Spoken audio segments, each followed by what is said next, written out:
आयरा को इस बात की समझ आ जाती है कि वो कामयार के साथ मजीद सरवाइव नहीं कर सकती। उसे ऐसा लगता है कि उसकी गलती कामयार की माफी से बढ़कर है, इसलिए वो फैसला करती है कि वो कामयार का घर छोड़कर अपने बाबा के घर चली जाए। इसके बाद वो अपना सामान पैक कर अपने बाबा के घर के लिए आ रही होती है। आयरा के जाने के बाद कामयार घर वापस आता है और वो अपने कमरे में देखता है कि आयरा मौजूद नहीं होती। फिर वो अपनी मोम के पास आता है और उससे कहता है, मोम आयरा नजर नहीं आ रही, आयरा कहाँ है? कामयार की मोम बताती है कि आयरा घर छोड़कर चली गई है। कामयार कहता है, मगर क्यों? वो मुझे बताए बिना कैसे इस घर से जा सकती है? कामयार की मोम चिल्ला कर कहती है, तो वो और क्या करती, तुमने उसकी जिंदगी अजीरन बना दी थी, बात बात पे उसे जलील करते। फिर वो कामयार से कहती है, कामयार मुझे एक बात बताओ, क्या आयरा की गलती फारिया ने जो तुम दोनों के साथ किया उससे बढ़कर थी? कामयार कहता है, मोम मुझे कोई फर्क नहीं पड़ता, वो चली गई है, अब मैं इजी हूँ। उधर रात के वक्त इरफान साहब जाग रहे होते हैं। असल में वो आयरा को याद कर रहे होते हैं। अचानक से बिनिश की आंख खुल जाती है और वो इरफान से कहते हैं, इरफान आप सोए क्यों नहीं? इरफान साहब की आंखों में आंसू होते हैं और वो बिनिश से कहते हैं, क्या मैं इतना बुरा हूँ कि मेरी बेटी मुझसे मिलने तक नहीं आई? उसे पता था कि मैं नाराज हूँ, उसने ये जरूरी नहीं समझा। बिनिश कहती है, इरफान आप ये कैसी बातें कर रहे हैं, हमारी आयरा ऐसी बिल्कुल भी नहीं है, वो भी आपको बहुत याद करती है। अचानक से इरफान साहब के घर के बाहर बेल बजती है और ये बेल बजाने वाली कोई और नहीं आयरा होती है। इरफान साहब देखने के लिए बाहर आते हैं। जब वो दरवाजा खोलते हैं तो वो सामने देखते हैं कि उनकी बेटी आयरा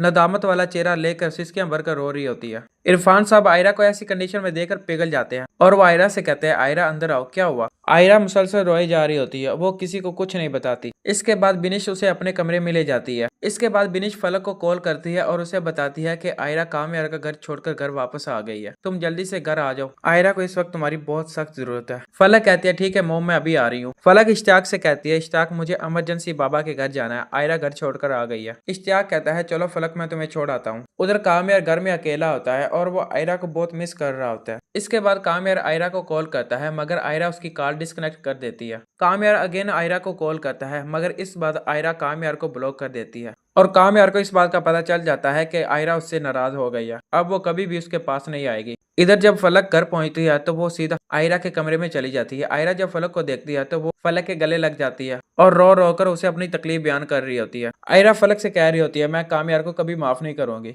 फलक, मैंने क्या कुछ नहीं किया इस रिश्ते को निभाने के लिए, मैंने उसके लिए अपने बाबा का घर छोड़ा, अपने बाबा को नाराज किया, मगर इसके बावजूद भी उसने मेरी कदर नहीं की। फलक तुम मुझे बताओ, क्या मेरी गलती उसकी माफी से बढ़कर थी? फलक आयरा को तसल्ली देती है और उससे कहती है, नहीं आयरा, तुमने जो किया बिल्कुल सही किया और अगर मैं तुम्हारी जगह होती तो मैं भी वैसा ही करती। आयरा को कामयार का घर छोड़े काफी दिन हो चुके होते हैं। इधर कामयार आयरा को बहुत मिस करता है। वो सुबह को घर से बाहर चला जाता है और रात के वक्त घर वापस आता है। वो किसी से बात तक भी नहीं करता। दादो कामयार की ये सारी चीजें नोट कर रही होती है। इसके बाद वो कामयार से मिलने उसके कमरे में चली जाती है। कामयार दादो को देखकर अब जिद्दा हो जाता है और वो दादो से कहता है, दादो मैंने आयरा के साथ अच्छा नहीं किया, पता नहीं अब वो मुझे माफ करेगी या नहीं। दादो कहती है, कामयार तुमने वाकई ही में आयरा की बहुत दिल आजारी की है, मगर तुम ये नहीं कहो कि वो तुम्हें माफ नहीं करेगी। तुम सुबह उसके घर जाओ और उसे मनाने की कोशिश करो। कामयार कहता है, ठीक है दादो, लेकिन आप मेरे साथ चलेंगी। उधर इरफान साहब के घर में इरफान साहब की फैमिली एक साथ नाश्ता कर रही होती है। आयरा अपने बाबा से कहती है, बाबा मैंने आपसे एक जरूरी बात करनी है। इरफान साहब कहते हैं, बोलो बेटा क्या बात करनी है? आयरा कहती है, बाबा मैं मजीद अब पाकिस्तान में नहीं रहना चाहती। इरफान साहब कहते हैं, आयरा तुमने पाकिस्तान नहीं रहना तो जाओगी कहाँ?